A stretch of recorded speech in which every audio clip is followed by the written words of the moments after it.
এই মন্দির শুধু একটা মন্দির নয়, এখানে মহাদেব নিজেই বৈদ্যরূপে ভক্তদের কষ্ট দূর করেন। যেখানে ভক্তির শক্তিতে দেবতাও আবির্ভূত হন। এটাই হলো নবম জ্যোতির্লিঙ্গ বাবা বৈদ্যনাথ ধাম। এটি অবস্থিত ঝাড়খণ্ডের দেওঘরে। কথিত আছে শ্রীলঙ্কার রাজা রাবণ ছিলেন মহাদেবের একনিষ্ঠ ভক্ত। তিনি চেয়েছিলেন মহাদেবকে লঙ্কায় নিয়ে যেতে, যাতে তিনি অজেয় হয়ে উঠতে পারেন। তাই তিনি শুরু করেন ভয়ঙ্কর তপস্যা। এক এক করে নিজের 10টি মাথা মহাদেবকে উৎসর্গ করতে থাকেন।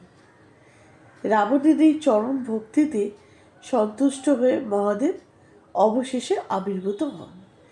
কিন্তু তখন রাবণ গুরুতরভাবে আহত। তখনই মহাদেব বৈদ্য অর্থাৎ চিকিৎসক রূপ ধারণ করেন এবং রাবণের সব ক্ষত সারিয়ে দেন। এই কারণেই তিনি এখানে পরিচিত হন বৈদ্যনাথ অর্থাৎ চিকিৎসক ঈশ্বর। এরপর মহাদেব রাবণকে একটি শিবলিঙ্গ দেন এবং বলেন, এই শিবলিঙ্গ কোথাও মাটিতে রাখলে এটি সেখানেই স্থির হয়ে যাবে। রাবণ শিবলিঙ্গটি নিয়ে শ্রীলঙ্কার দিকে যাত্রা শুরু করেন। কিন্তু দেবতারা এই দিকে ভয় পেয়ে যান এবং তারা বিষ্ণুর সাহায্য নেন। বিষ্ণু কৌশলে এক ব্রাহ্মণের ছদ্মবেশে একজনকে পাঠান। রাবণ কিছুক্ষণ বিশ্রাম নিতে চাইলে তিনি সেই ব্রাহ্মণের হাতে শিবলিঙ্গটি দেন। রাবণ যখন ঘুমিয়ে পড়েন তখন ব্রাহ্মণ সেই শিবলিঙ্গটি নিয়ে মাটিতে রেখে দেন। ফলে শিবলিঙ্গটি সেখানে স্থির হয়ে যায়। এটাই হচ্ছে আজকের দেওঘরের বৈদ্যনাথ ধাম। ভক্তদের বিশ্বাস, এখানে মহাদেব শুধু শরীর নয়, মনের কষ্টও সারিয়ে দেন।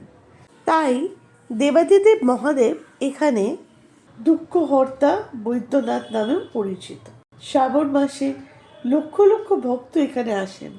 গঙ্গা নদী থেকে জল এনে শিবলিঙ্গে অর্পণ করা হয়। 12টি জ্যোতির্লিঙ্গের মধ্যে অন্যতম এই জ্যোতির্লিঙ্গ। এখানে 20টিরও বেশি ছোট ছোট মন্দির রয়েছে। এইটি মনস্কামনা পূরণের জন্য বিখ্যাত। তাই বাবা বৈদ্যনাথ শুধু দেবতা নন, তিনি হচ্ছেন আমাদের জীবনেরও চিকিৎসক। তাই সবাই বলুন, জয় বাবা বৈদ্যনাথ।